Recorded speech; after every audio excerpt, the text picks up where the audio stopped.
छत्तीसगढ़ में कोरोना की रफ्तार कम होने के बाद अचानक पिछले एक हफ्ते से फिर बढ़ गई है। लगातार बढ़ते मरीजों की संख्या और इससे होने वाली मौत के बाद अब एक बार फिर लॉकडाउन और नाइट कर्फ्यू की चर्चा होने लगी है।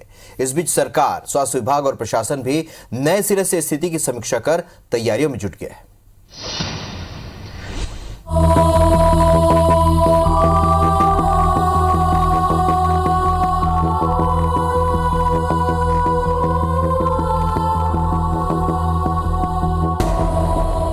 दशहरा, दिवाली, ईद और छठ के खत्म होते होते छत्तीसगढ़ में कोरोना की लहर एक बार फिर लौटी है। पिछले एक हफ्ते में खतरनाक तरीके से कोरोना संक्रमित मरीजों की संख्या में बढ़ोतरी हुई है।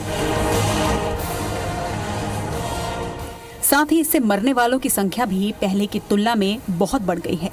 प्रदेश में अब तक 2,18,000 से ज्यादा संक्रमित हो चुके हैं। वहीं अब तक 1,95,000 से ज्यादा स्वस्थ भी हुए हैं। एक्टिव मरीजों की संख्या 19,000 के पार पहुंच चुकी है। वहीं प्रदेश के 6 ऐसे जिले हैं जहां 13,000 से ज्यादा संक्रमित मरीज अब तक सामने आ चुके हैं। कोरोना की लौटती लहर को देखते हुए सरकार कह रही है कि उनकी परिस्थितियों पर पूरी नजर है। साथ ही वे तैयारी पूरी करने की बात भी कह रहे हैं। अभी वो स्थिति तो नहीं है जो दिल्ली में या दूसरे जगह सुनाई पड़ रहा है, लेकिन हम लोग लगातार नज़र बनाए हुए हैं। यदि कोरोना बढ़ता है तो उसे हम निपट सकते हैं। तो स्वास्थ्य विभाग या सरकारें, चाहे वो केंद्र की हों चाहे राज्यों की हों, एक सीमा तक ही काम कर पाएंगी, व्यवस्थाएं दे पाएंगी। उसमें कमी कम से कम रहे, ये सरकारों की जिम्मेदारी है। फैले ना संक्रमण, इसके लिए हर नागरिक को सहयोग देना पड़ेगा।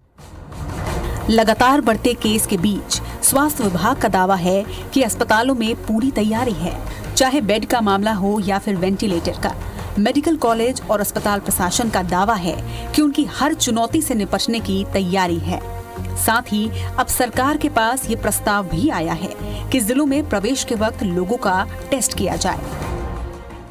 आसपास के जिलों में केसेस ज़्यादा हो रहे हैं और अगर वहाँ से इन्फेक्टेड लोग आएंगे तो हो सकता है रायपुर जो थोड़ा सा संभला हुआ था वो मतलब बिगड़ मत जाए। यही एक छोटा सा प्रस्ताव था हमारा। लॉस ऑफ टेस्ट और स्मेल है यदि आपको तो 100% कोविड ही है आपको, आप उसको मान के चलें।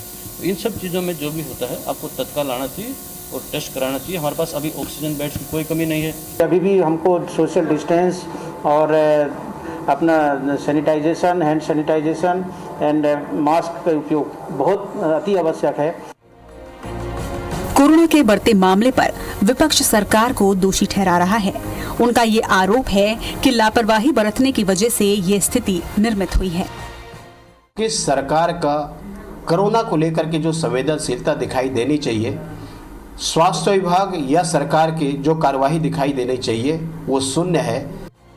IBC 24 अपने दर्शकों से अपील करता है कि कोरोना की वैक्सीन अभी नहीं आई है, लिहाजा सोशल डिस्टेंसिंग का पालन करें और मास्क अवश्य लगाएं, क्योंकि कोरोना से बचाव ही इसका इलाज है। Bureau report, IBC 24।